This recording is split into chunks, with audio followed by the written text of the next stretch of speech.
And we're live with our 92nd episode of Absolute AppSec.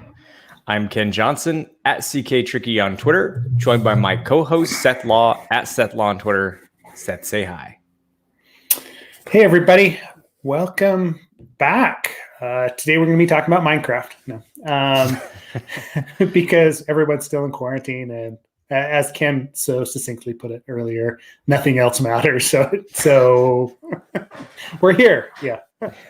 As far as announcements go, in a couple weeks, Ken and I will be hosting our Excellent Adventures in Secure Code Review course for OWASP AppSec days, the virtual AppSec days. It'll only be 2 days, 4 hours each day. We're still trying to figure out exactly what that means for the course. We will cover the content, but as far as how we're going to fit everything into 8 hours as opposed to our normal 16 or 24 is going to be a question. I think you're going to actually have homework if you're attending the course to get through. I think that's really the only way that we can do it. So, but sign up for that. That should be an interesting event. I know OWASP is trying to do something different with the whole virtual aspect, see how it runs. It'll be a good outlay for us as well to see how the content actually runs online, right? As opposed to in person, since, we're all going to be stuck in our houses for at least the next, 4 to 6 weeks, if not longer, right? At least that's what it feels like right now. I may be a little bit jaded at the moment, so excuse me if I am. But yeah, everybody is, man. Yeah, not just you. Yeah, that's I think true. One thing that'll be different about the course for sure is that we normally have people pair up in groups, and so that won't be something that we can really do in the same way, with that collaborative kind of in-person engagement. So it should be interesting to see how. It's like anything that is happening right now. We're all adjusting to this. Yeah, being technology connected, but like physically disconnected. So everybody's working around this, Yeah, we'll have to figure out something as far as like a chat channel, or I don't know. Because you could do some sort of a group call to step through some of that. At least do, we talked last week with whoever was on. Stefan, there we go. Yeah. Jeez. Feels like 3 weeks ago. But yeah, last week we were talking about kind of the threat modeling and actually bouncing it off people. A lot of what we do becomes that much more efficient if you actually have someone else to talk to about it. So we got to figure out some way that you can actually interact and do the same sort of evaluation that you would in person. So yeah, but it's totally doable. Yeah. We'll work around it. Yeah. So we've got that coming up. Apparently there's a conference somewhere in the Pacific Ocean, and like later this year. I don't know. Probably never heard of it. Yeah. Probably never heard of it. Yeah. They did announce they pushed that back, right? November. They actually gave the dates, if I remember right. I think I saw on Twitter regarding a different conference, DEF CON. I think I saw yesterday they were talking about having to make a decision soon on whether or not to, dump it and just not have it for this year. I know a lot of people were pushing them to do November, which seems to be, that's when Loco Mocha Sec moved their conference to. And November's, I think, because it's going to be crazy, because I think we've got, in the span of just like that fall of this year, so many conferences that have moved their conferences to that October and November time slot specifically. So it should be interesting to see how this all plays out. And I hope not like all the security conferences decide to do it all at the same time, in that 2 month window. So we'll see. Yeah. Because you've already typically got, and that's the 2 month window that AWS reInvent usually is. There's already stuff that's scheduled that for that time frame. I like Black Hat Europe, right? I think we were talking about that. Yeah, so I don't know how that's going to fit, right? Well, the DEF CON, a couple of people who do the DEF CON, they were like, no, I don't see it happening in November because, for one, so apparently the contracts in Las Vegas are done Again, this is just what I saw on Twitter. Advance. Years. Yeah, that's what it said. Yeah. Yeah. So I was like, well, wow, because I mean, a year in advance makes sense, but I didn't know it was that far out. I would never know that. That's like, and I guess it makes sense. It's such a major, space and venue. Yeah. It definitely is, right?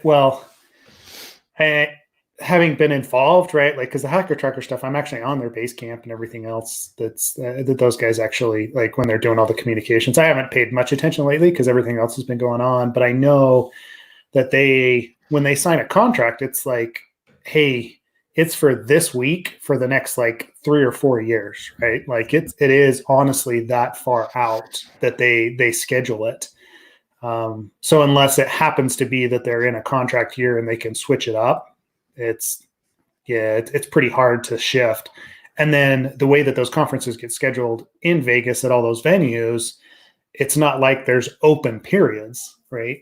I mean, if there is, you're pretty lucky, but you're probably going to be squished into some non-ideal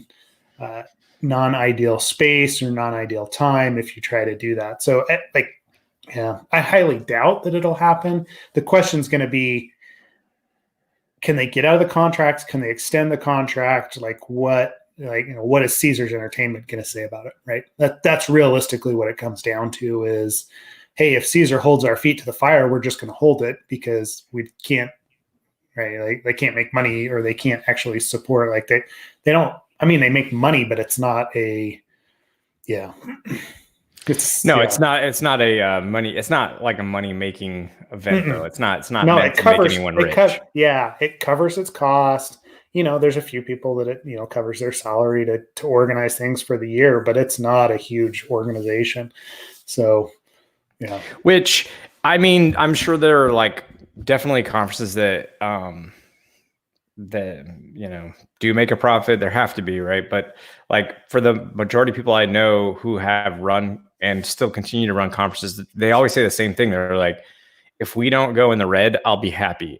But it comes close to that. And then they get like finances, like the biggest stress, besides like people, like following code of conduct, that kind of stuff. But like, and vendors, and then like dealing with vendors too, because, vendors are always like, I want my space here and there, and I want special this, and how many can I have like all 472 employees of my company get in for free? Like, why not? I sponsored, there's always those crazy things, but like, yeah, they never make money.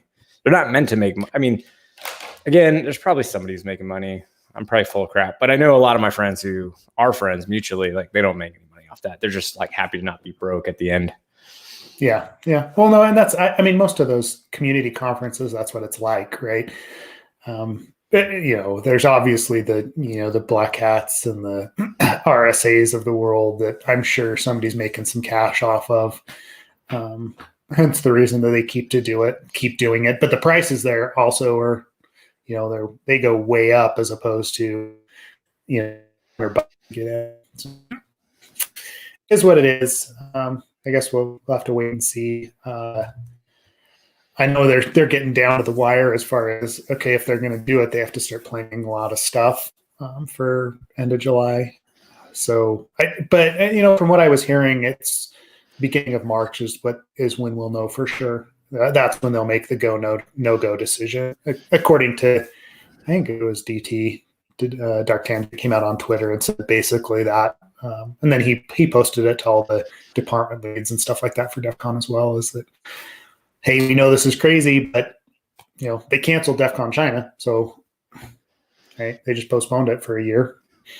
Yeah, you got to be safe. I mean, you got to take safety. Yeah. Like safety is like priority one here, especially with a large group of people. Yeah.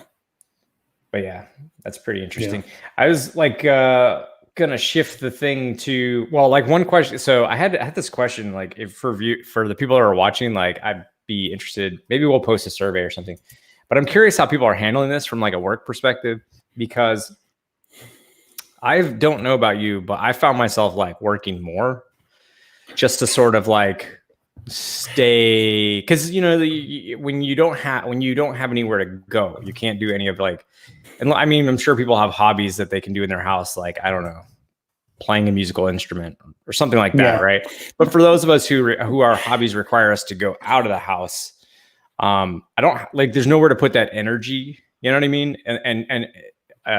So for me, I've compensated by just like doing more things, whether that's, I mean, often cases like for work, or I've just,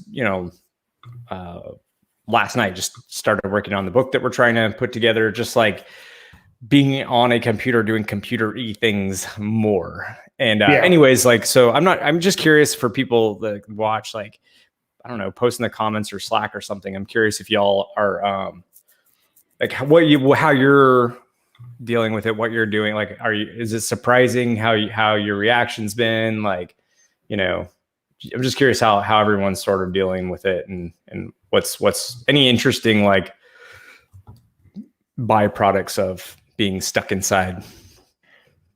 Yeah. I know for me, right, like I work from home all the time, and I know you do as well, right? But what I found is people like you that now have extra time because people aren't in an office have caused my work factor to go up significantly, right? Like I am just like, I'll be honest, I'm like, work-wise, I'm pretty overwhelmed right now.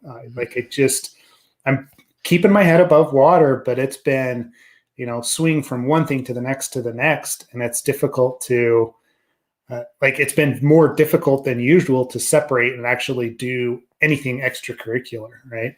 And then you add on to that the family's around, and they normally aren't, and so there's also this like added, hey, what's everybody else doing? And there's musical instruments going on, during conference calls. But at least it's everyone that's on the conference calls now. It's not just me. So like it's a shared, thing that everybody's going through. So I feel like it's just, you're right. It has increased that stress load, that work stress load. So when you say like people like me, are you saying like so are you having sort of like, I'm curious, does that mean just more work because people are, so like your clients are working more, so they're hitting you up more or something like that? Yeah. So they're used to, like most of the clients that I work with they're large corporations, right? So they're used to being in the office, and they're used to this like drive by, hey, I talk to somebody and I wander around. But they don't realize that there's like that physical time to actually move around and things like that is taken into account. Nowadays, it's like chat. They swing from chat to chat. And so they're compressing and they're getting more work done than they probably normally would if they were in the office. Which means that I'm getting hit up more. Honestly, are you saying that working from home is more efficient? I am. Evan Johnson. Yeah. If you're listening, yeah, take Seth's words to heart.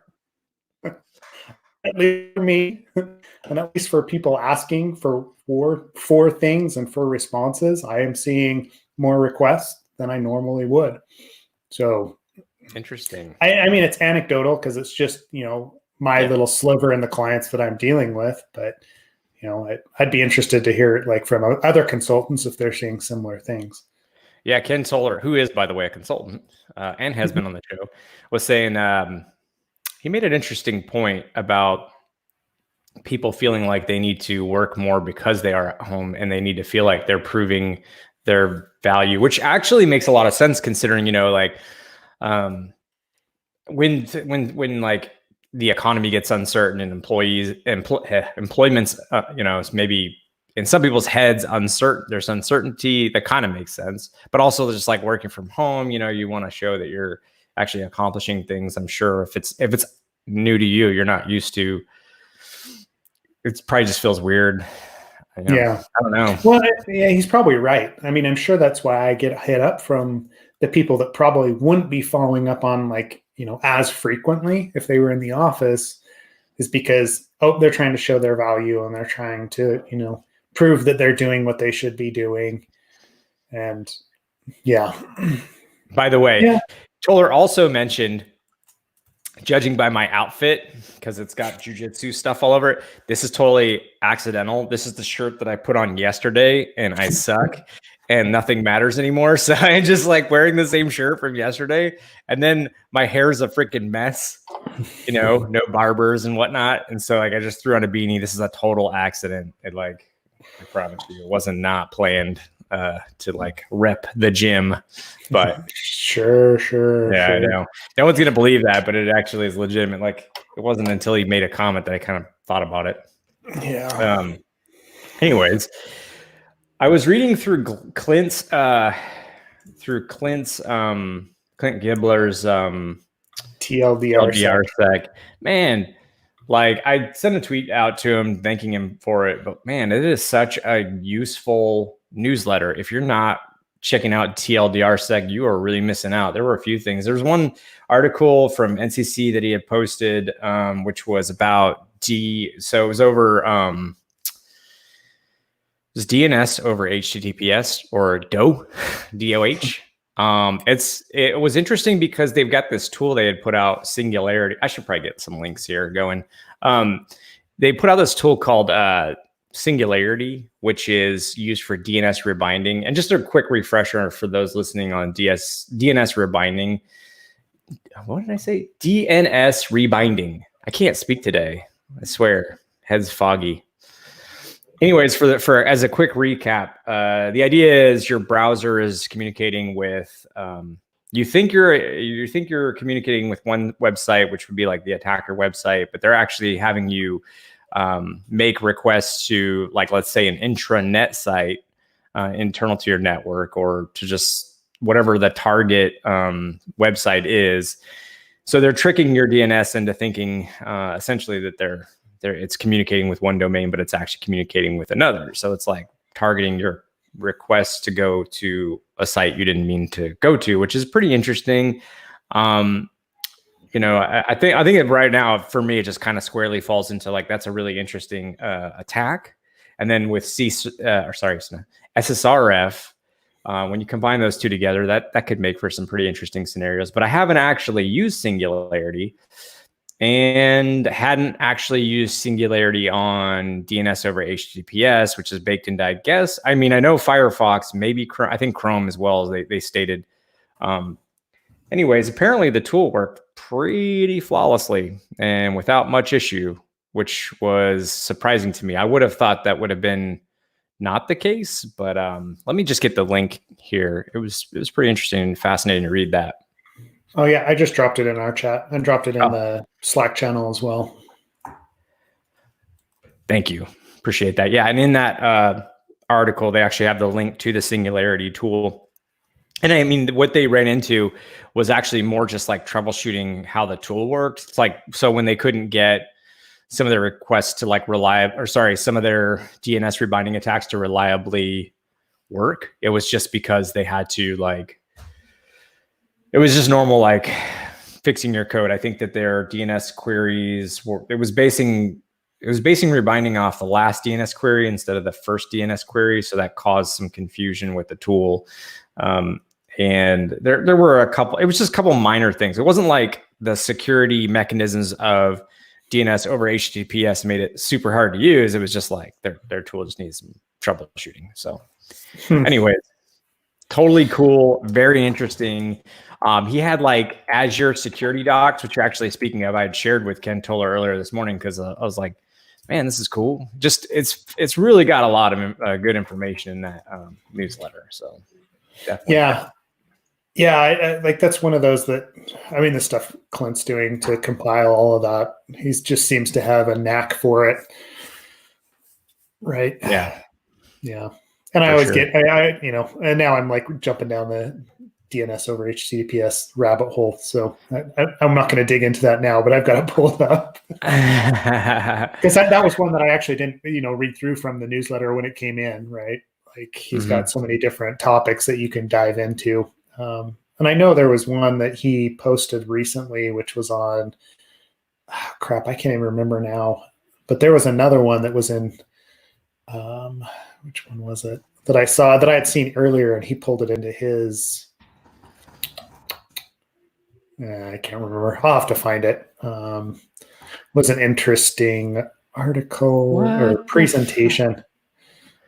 What are you seeing? Sorry, man. I got I got like totally sidetracked reading Ken Kohler's post about people taking screenshots of their employees every 5 minutes while they're working from home as like a way to track them. What the hell? No, okay, so yeah, he brought up Sneek. So this is not Sneek the SNYK. yeah, this is not SNYK, which is the software composition analysis tool. This is SNEEK, and it's basically a collaborative video platform that you're supposed to turn on your webcam all day long. So your employees and they can do like the drive-by stuff, right? Like where they're asking questions and, just start chatting, organically. Okay, I have huge privacy issues there as it is, as far as I don't want to be on video all day long. I don't think anyone wants to be on video all day long on one of those systems, right?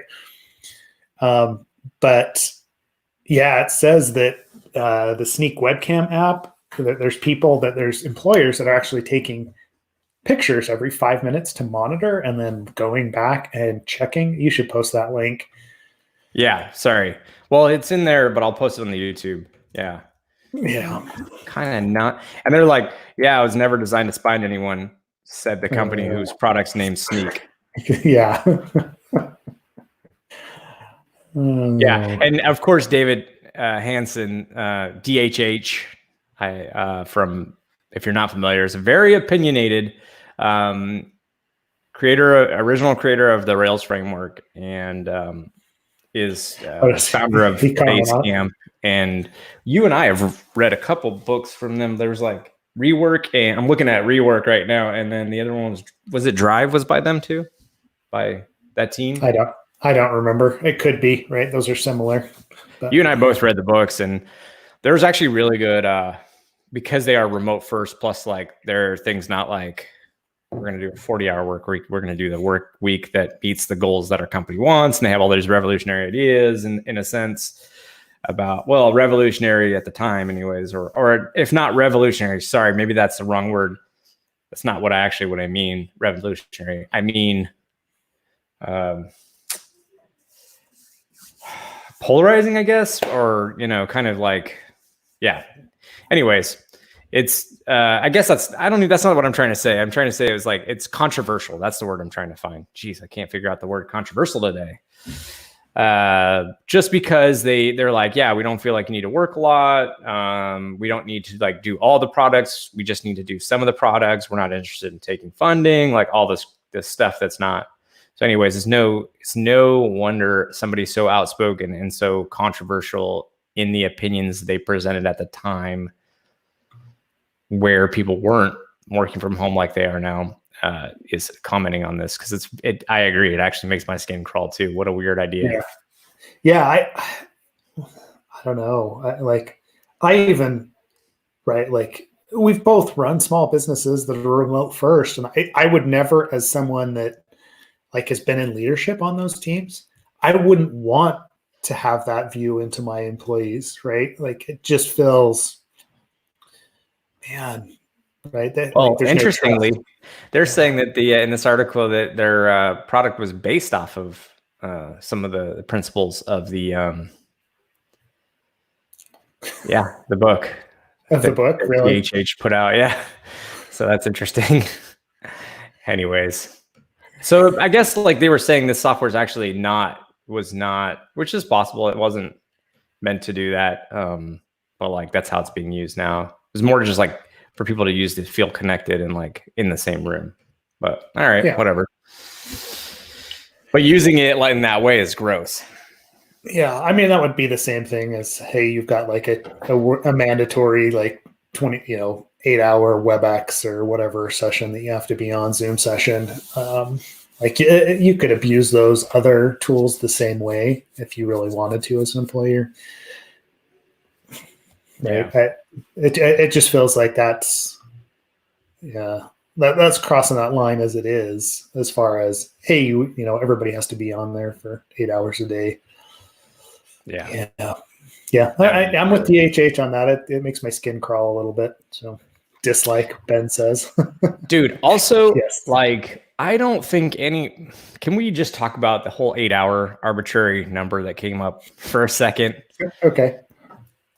Like, if you were every day, and I'm not talking about going through like a sprint period, if you were every day for 8 exact hours working, doing intense work in the sense of like your mind, like, your mind has to be completely focused. You're solving hard problems. You're doing that for 8 hours straight every day for 52. Well, let's say you take a month of vacation, a year, like 3 weeks, whatever it is.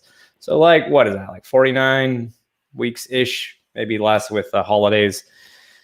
Come on, man. Who is realistically doing that? Who's sitting at their desk? I'll say it. Nobody's sitting at their desk for 8 straight hours, like doing that every single day, day in and day out. Like, that's just not how humans work. At the most, we talk about this on our secure code course. We're like, after about 2 hours, you need to walk away and take a break, because like your brain is going to lose focus. You're going to start to go on YouTube, or you're going to start reading articles.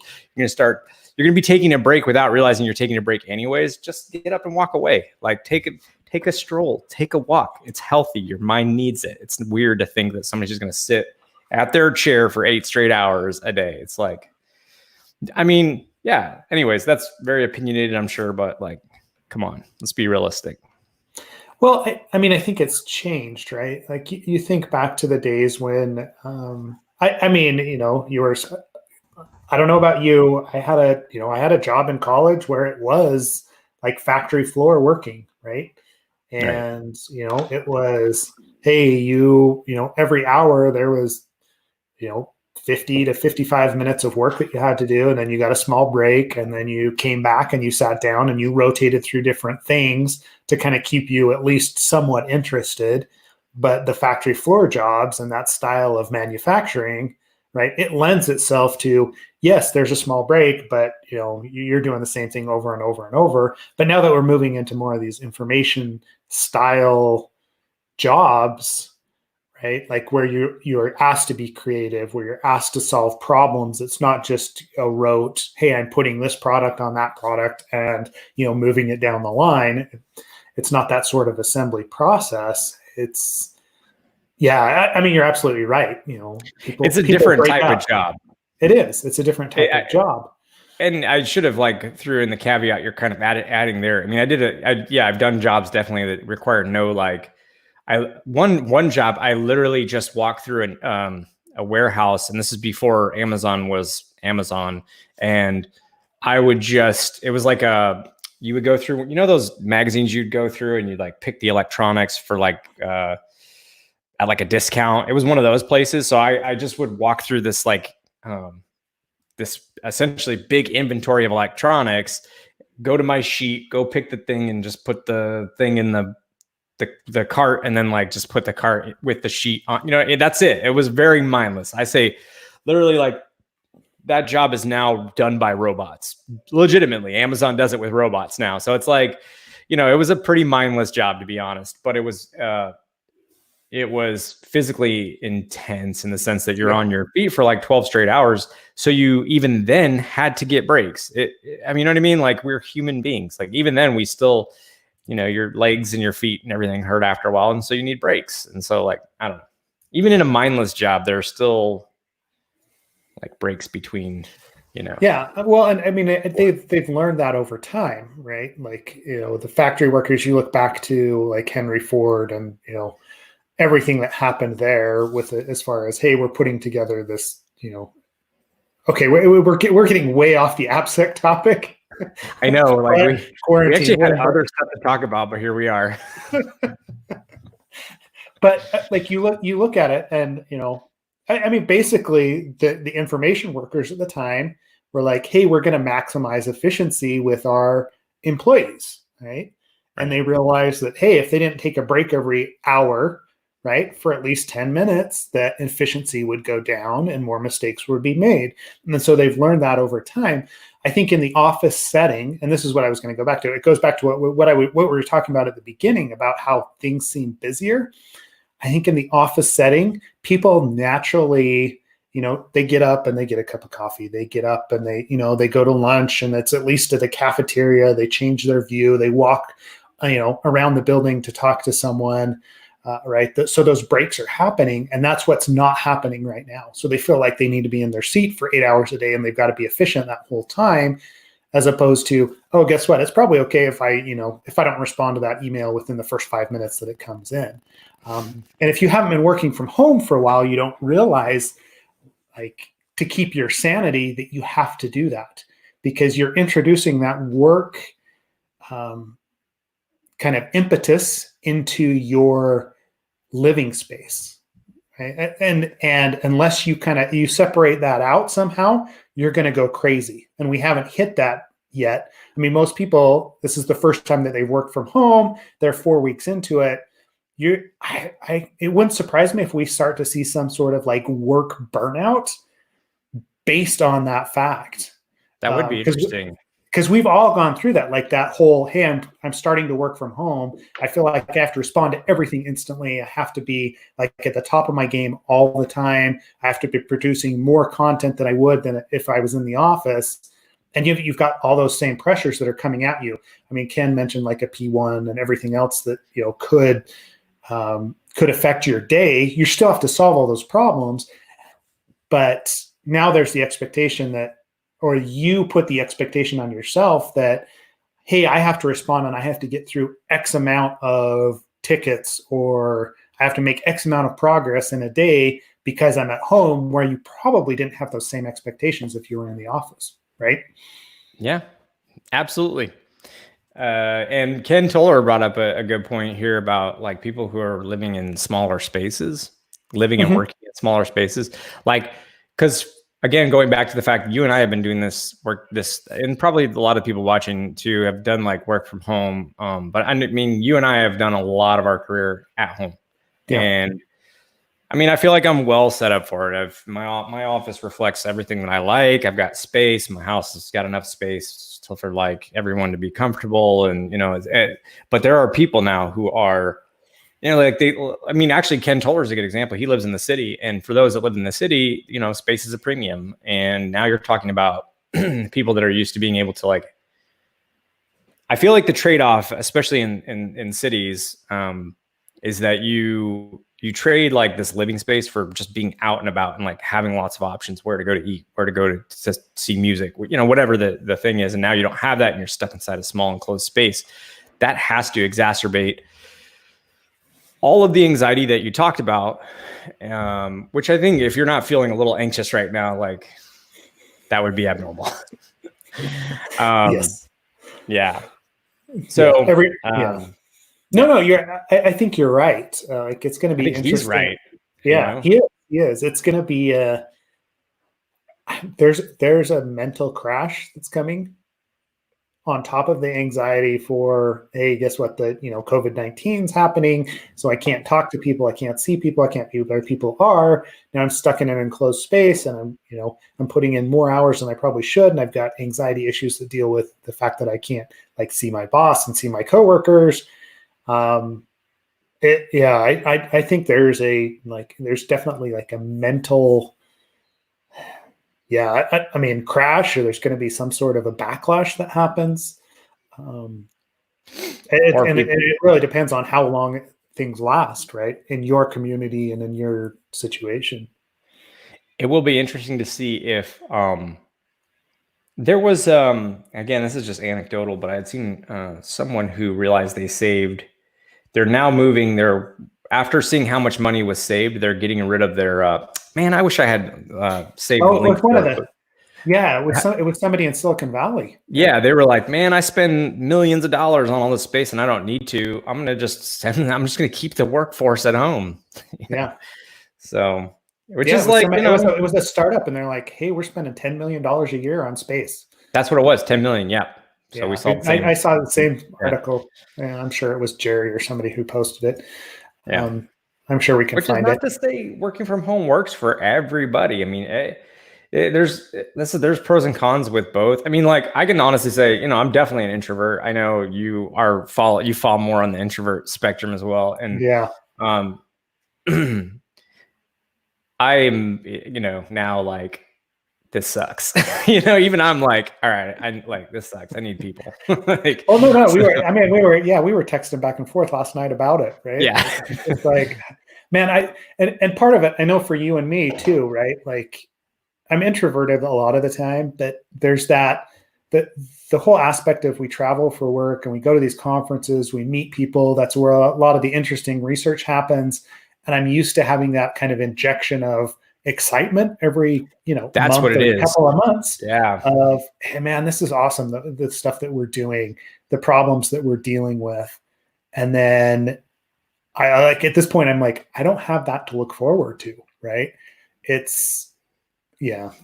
No, actually I think that's why like Clint's newsletter like meant so much this week was it's exactly what you're talking about. Like when you're totally right. I hadn't thought about this either. You go to a conference, what do you do? Every time you walk away, like unless it's just, I don't know, like it's rare, but most conferences you go there and you walk away with like, oh, that was cool. Like I hadn't heard about this or whatever. And then it gets you refreshed and re-engaged and like want to go back to your house and like start hacking on stuff, start playing with new tools that are released, start reading those. And it gets you just like re-energized and remotivated for what we do. And like, it's cool, but we don't have that now. So people, now is a good time. If you think you can put together an awesome newsletter, now is the time to do it.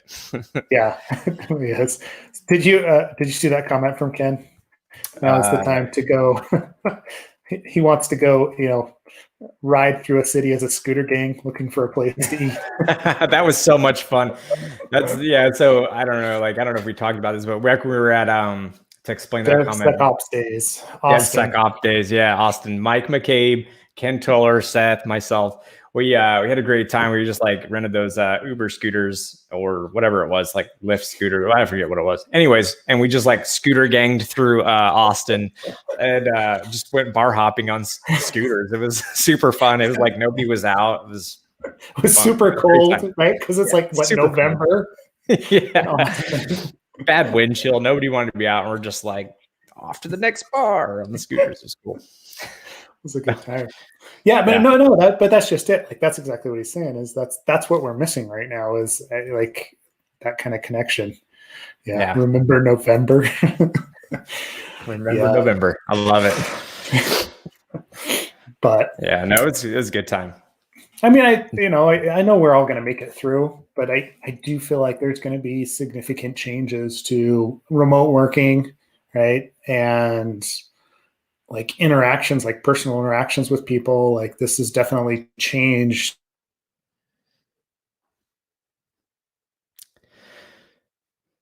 Did Comcast break out or did my Wi-Fi cut out? Now I'm curious what's going on.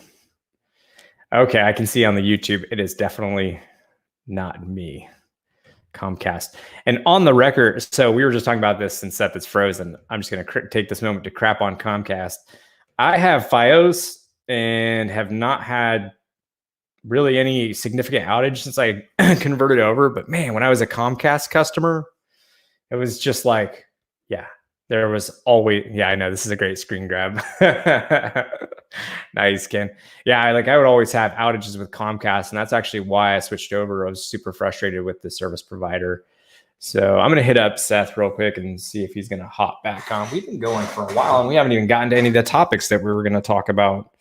While I am texting, I'll tell you what we were going to talk about. We were going to go through some strolls down memory lane because this weekend I was cleaning out my basement, and I came across and I tweeted about it, a situation where a PowerPoint. I had kept the PowerPoint slide deck, which was printed out, which is, I guess, something I did at the time working for a government contractor. So anyways, the presentation was to sell the Pentagon on this new thing called web security. And I had quite the good chuckle about that because the technology that I've listed in there and the reasons why web security matter, it's hilarious to think back in 2000, it's probably late 2008, early 2009, that we had to explain to the government that web app security was even a thing, what it was, why it was important. And so some of the highlights from that were, so just to give going back down that as we wait for Seth, back down that path there we go. Here he is. at the time, network security ruled all. That's what people cared about. And here we go. What's up, Seth? Hey, man. So Comcast decided to take a crap on me again. So I'm outside and I'm on 5G and on my phone. We'll just finish this up. Sorry. Yeah. Yeah. It was just kind of like, because one of the things we were going to talk about was like the whole, like how AppSec had to be promoted to certain entities, and how at the time back in like 2008, 2009, I was working as a government contractor for the Pentagon, but like specifically doing security, right? And at the time, like the retina scanner and like Nessus scans and basically just network scans were like the way that you secured things. So it was pretty funny when I was going through that slide deck that I found in the basement as I was cleaning it out this weekend, where it was like, you know, you've got all these traditional firewalls, you've got firewalls, you have all these traditional network protections, antivirus, all this stuff. But did you know that through your web application, someone could get access to the network or steal data? And I swear, like I had to like that. Those are like, that was my like pitch on why AppSec mattered. And I had all these like, and it's funny because it wasn't that long ago, right? Like that's like 12 years ago. It's not that big of a deal. 11, 12 years ago. Or not that long ago, but that is a long time in the sense of like the security industry. So it just cracked me up because at the time, like they didn't know what that was. Yet we're like, we had these this Iranian hacker group that was like putting us on. I forget the website. There was a site at the time where you could like shame people. If you like hacked in and defaced their website, you could like post a link to it, put your hacker group on there. Yeah. So we had like this Iranian cyber group that was constantly defacing the websites for the military, for the DoD, specifically apps connected to the Pentagon network. And, you know, like they just didn't understand. They're like, well, yeah, it's embarrassing to deface, but that's not like a big deal. And it was like, dude, you guys have some serious basic issues, which I won't go into, but, you know, you can imagine all the web app sec vulnerabilities just applied and like apply that to like classic ASP sites, PHP sites, JSP sites, like all the things you could imagine that would go wrong. And anyways, it was just funny to go through that, like stroll down memory lane, Seth, and just like, you know, the technologies listed were like Flex and Air and Flash and all this stuff. So are you still with me, Seth? He's frozen.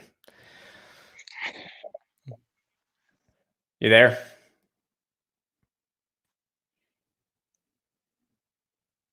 I don't think he's there. I think we're frozen. That's cool. We can always recap this and go into that discussion next time. But yeah, I'll probably just end up closing out the chat. Wait, hold on. All right, Seth, what do you want to do? You want to close it out? Yeah. Okay. All right, we're gonna close it out for this week. He's texted me. There's some serious latency issues. You saw him in his backyard. Anyways, I feel like this is a story. I have the like I still have the PowerPoint presentation. I kind of want to go through this though, because there's a lot of like little things to sort of discuss about that and all the like how things have evolved over time. And I feel like that's a good, if people are interested, I'd love to like share that whole sort of evolution and how Seth and I have seen things change over the last decade. So probably not going to happen this episode, but what's that, Seth? Oh, I was just saying, sorry about that. Yeah, like, I don't know if my network's going to stay up here, just given where I'm at. And I can see the technicians working on stuff. So I'll tell them I appreciate it. Yeah. You can hear me okay right now, though? I can.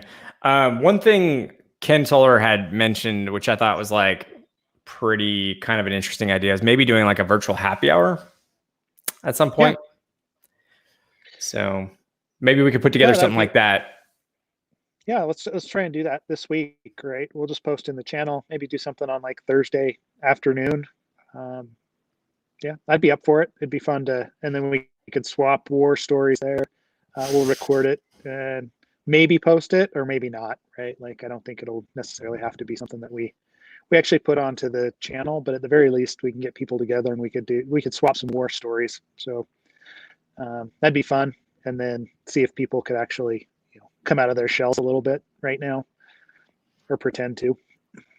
Yeah, just kind of like have a way to like interact, but like Yeah. and not go crazy. Yeah. But yeah, that would be really cool. I think we should try and set that up. Okay. Yeah. Yeah. We'll post it and invite people, see if we can get, the regular viewers of the show at least on, and maybe some of the past guests, things like that. Yeah, it'd be fun.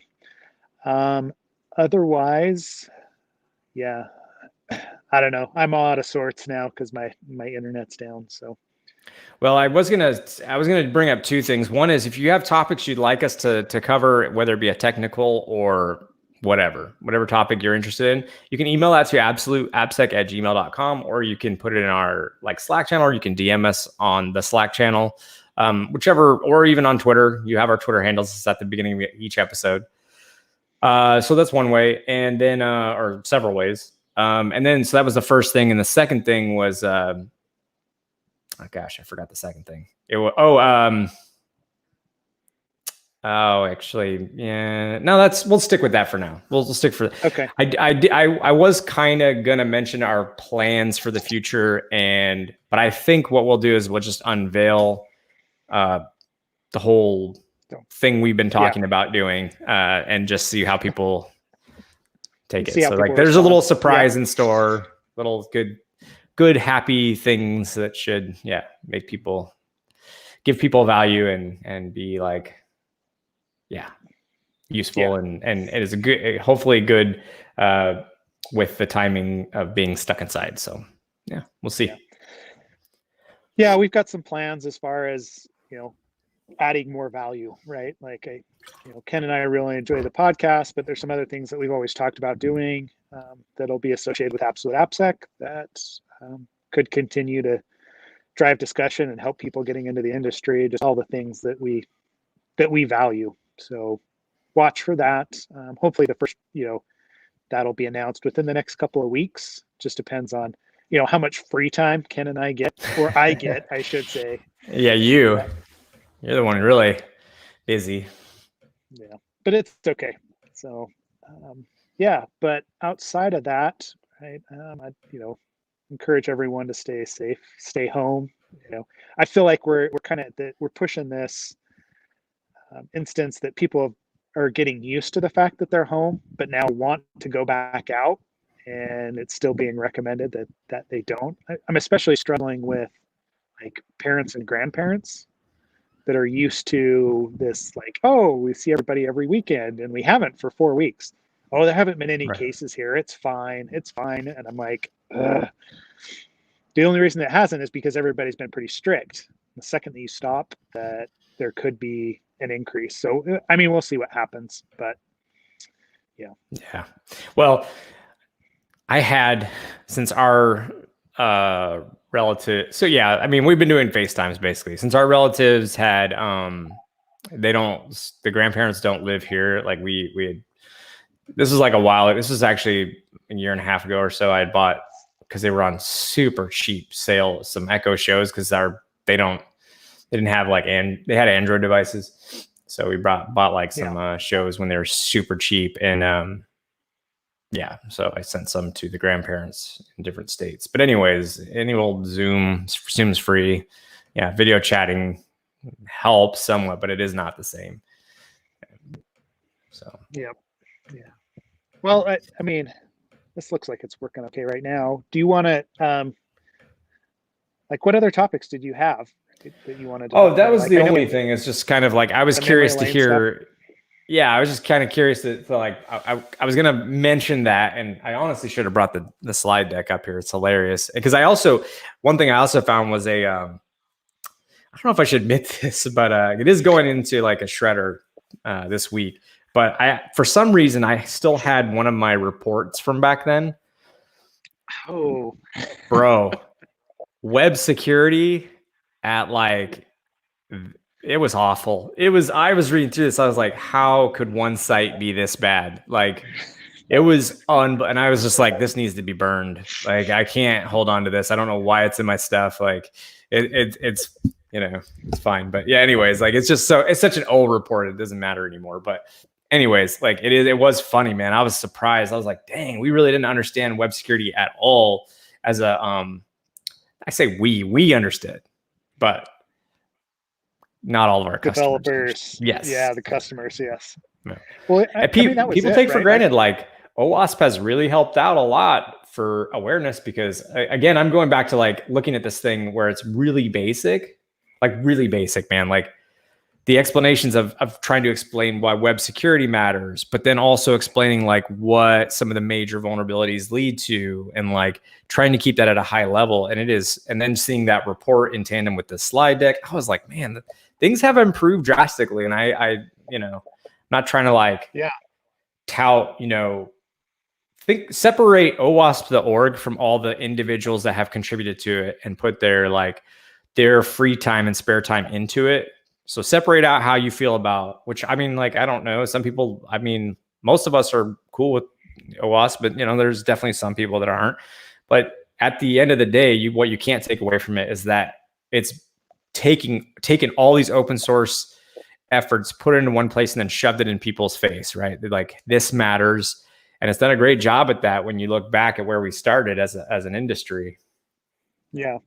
Well, and I don't know, I always try to tell people when I started actually testing stuff, like, to 2004, 2005, like every application had SQL injection, every single one.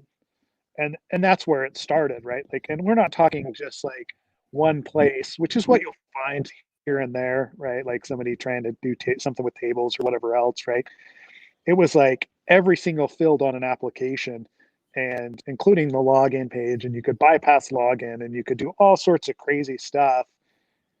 Like things have come a long way and they have gotten better. So like, I know we discount it because we still rate things as high severity or critical severity, but it's nowhere near as bad as it was, 15 years ago when you would, I mean, you look at those reports and it's like everything from SQL injection to, hey, I provided some sort of XML because it was SOAP or whatever back in the day, and the whole thing just crashed. And, like you've got data hidden, like customer data hidden on pages, and including like passwords, like admin passwords embedded in hidden fields. Right? Like it was that bad, and I rarely see that anymore. Like every once in a while, I still run into an app and it's just like a complete shit show. But it's it's 1 in 50 now, not like 1 in 2. That comes to that level. So, yeah, bro. In this report, there was cross-site scripting, SQL injection, I think like local file inclusion. Yep. It was a PHP. If not, well, sorry, there was JSP and PHP. I don't know how, but like that's what I saw 2 different things of, and it was horrible. It was so it was Java with JSP front end like pages for rendering, but yeah, it was insane. It was horrible. It was like, anyways, it was so bad, and I was like, how like how yeah.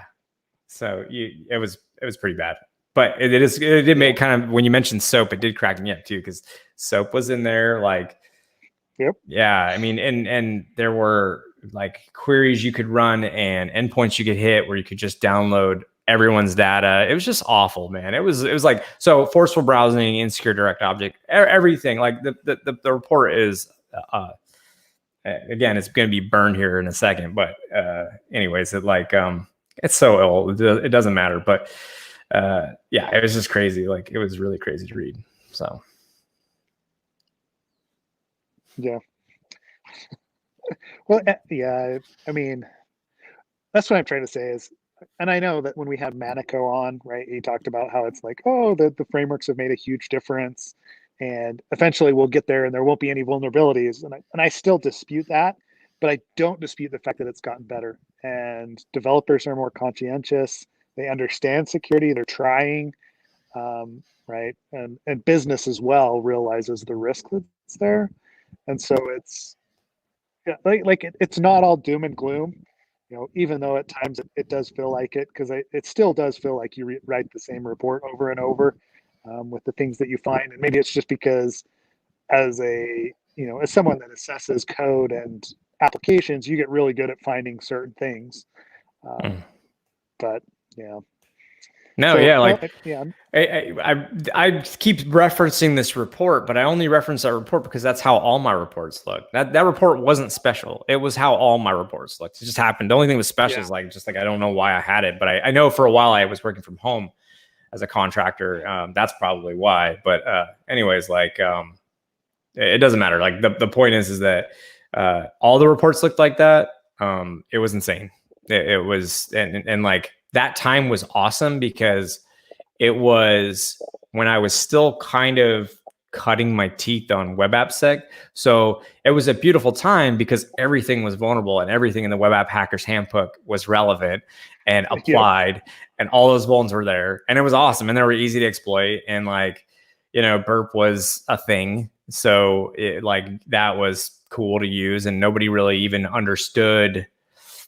But that's the thing too, is like when I would go into those meetings, because we always did our meetings, obviously in person to do, because what we were doing is we were contracted for the Pentagon, but we go to all these different agencies and we go and sit down. Because if you wanted to connect to that backbone, you've got to go through these assessments. And so that started including web application assessments. So we go to all these different orgs and we have like an in-brief and an out-brief. And during the out-brief, we'd roll through all these vulns and people would inevitably ask, like, how are you able to do that? Like we have client-side JavaScript that like doesn't even allow you to do that. And like explaining that there was this thing called a proxy and that we could intercept the request. Dude, I spent a lot of meetings just being like, no, you absolutely can do that. Like, but that doesn't, we have HTTPS. You shouldn't be able to man in the middle. And I had to explain the whole, well, it sets up I import the cert as a CA and I've got one SSL session to the proxy. And then the proxy itself has another SSL session to the web server.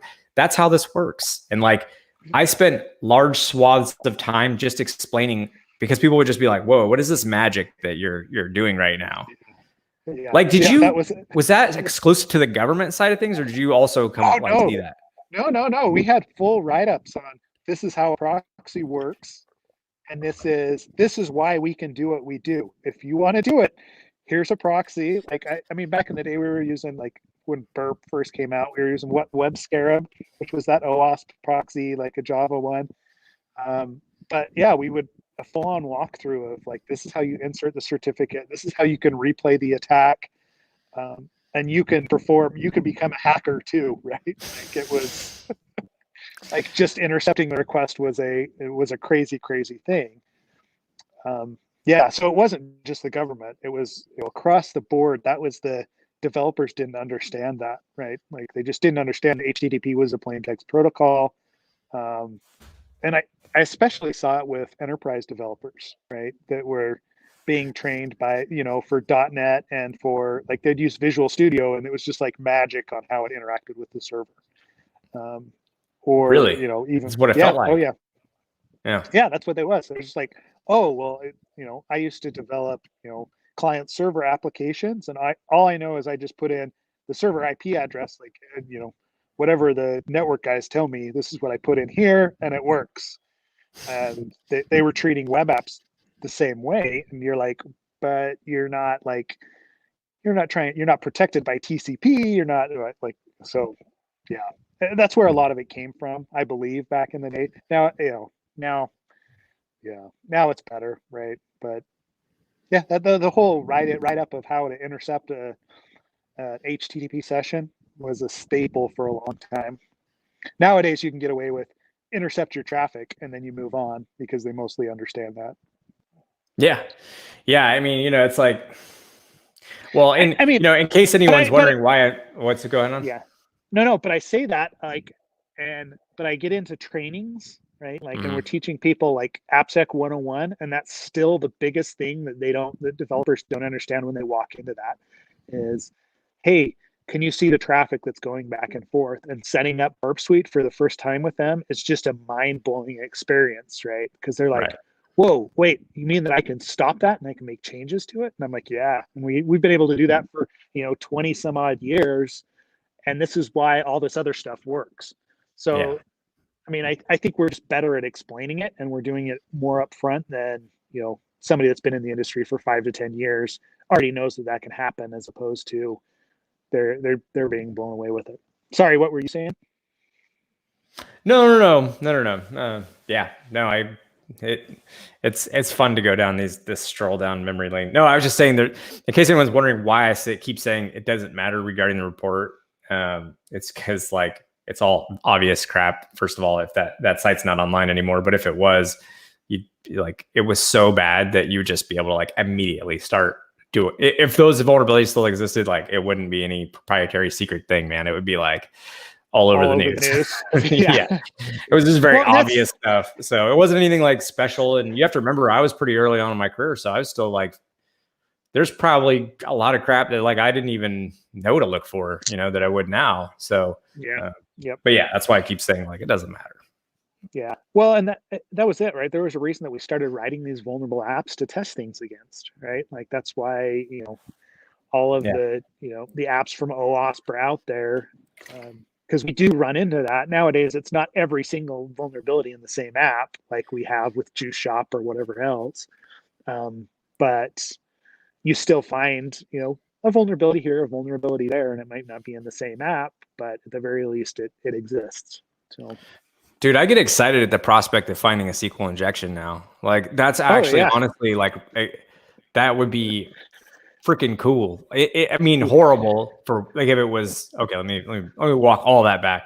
If it was for work, come on, I would not love that. But if like I was just messing around and there was just like some easy, you put a single quote in SQL injection with an error-based SQL injection where you get an error that tells you exactly why your SQL query is broken. And I mean, that would be like, I'd be like, whoa, that's super. I haven't seen this in so long. And like, that was the norm. Everything was SQL injectable. Everything had XSS. Everything sucked. It was horrible. Like we did not, web security was awful in 2008 and 2009. And yeah, I feel like it's gotten better.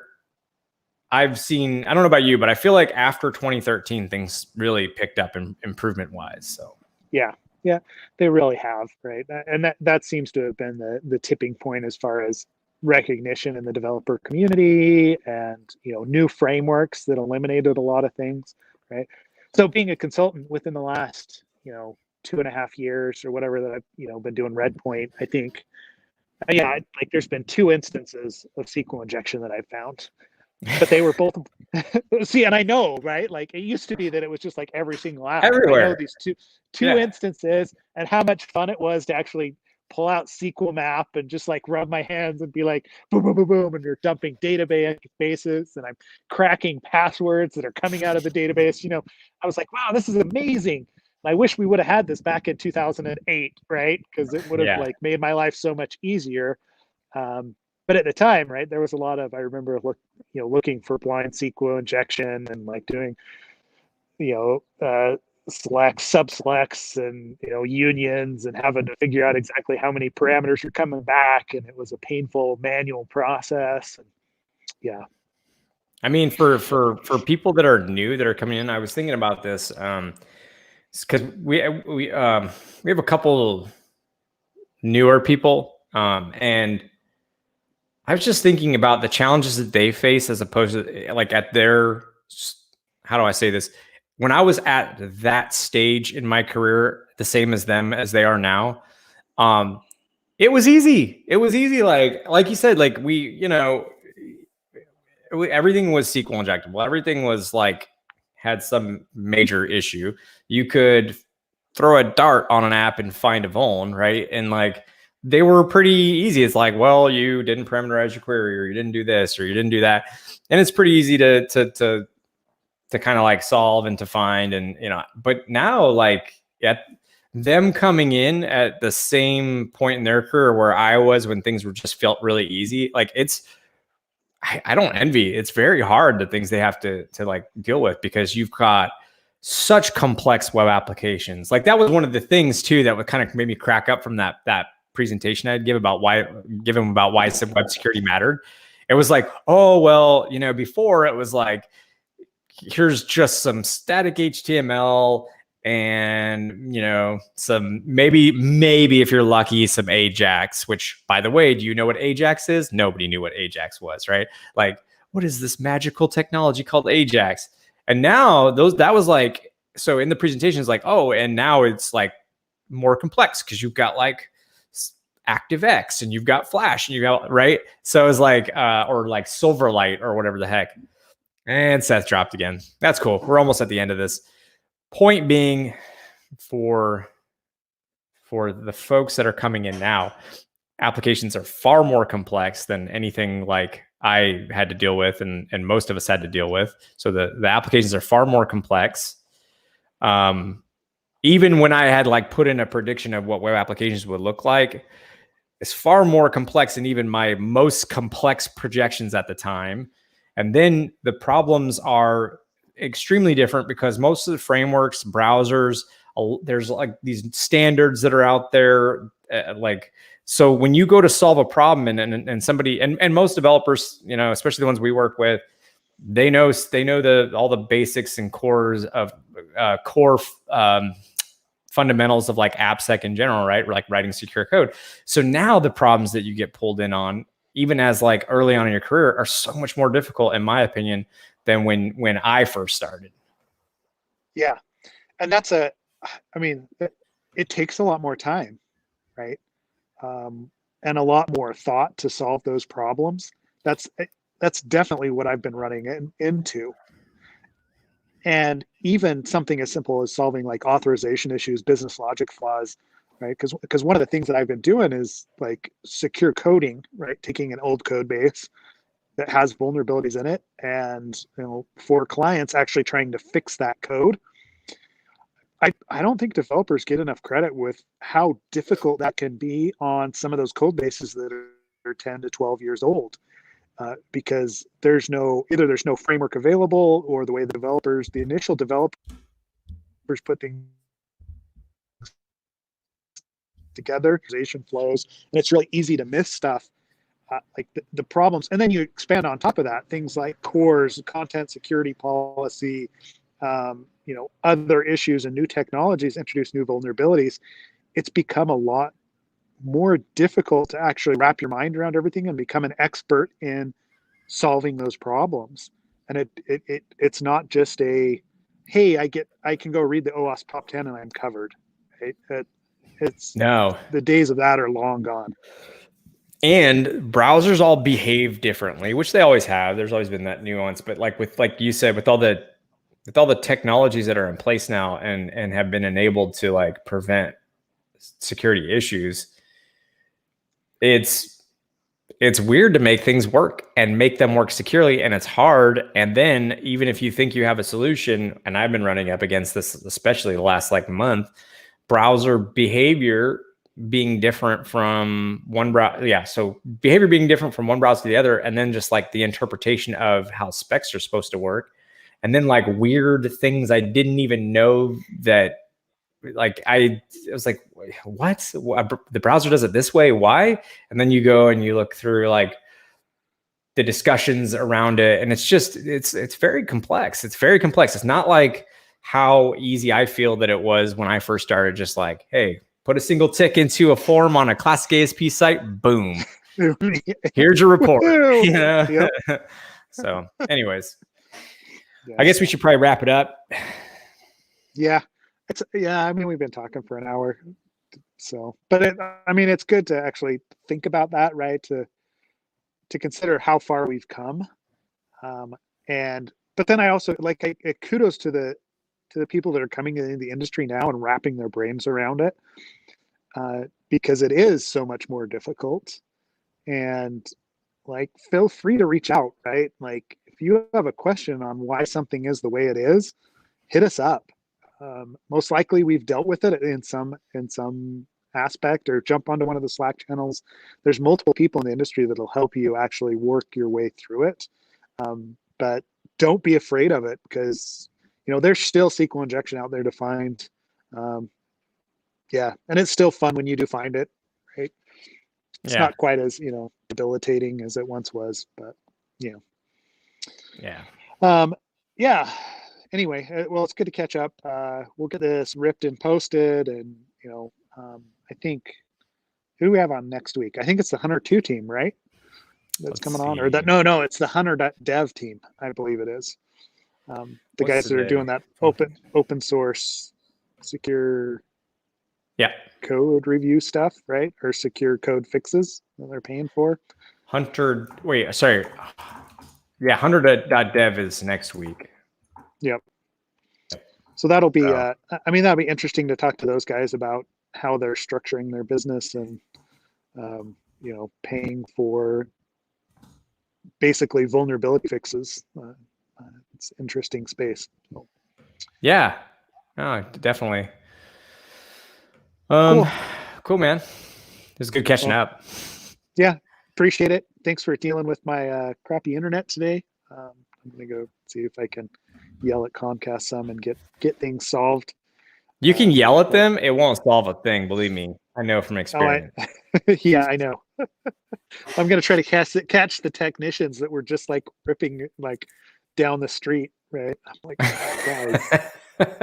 You're just gonna go out there. There's gonna be cables just like hanging out of the box. The cover's gonna be thrown. And they're gonna be on break for the next 48 to 72 days. Don't worry, you'll get there when they get. It's fine. So. Yeah, exactly. Yeah, exactly. Cool, man.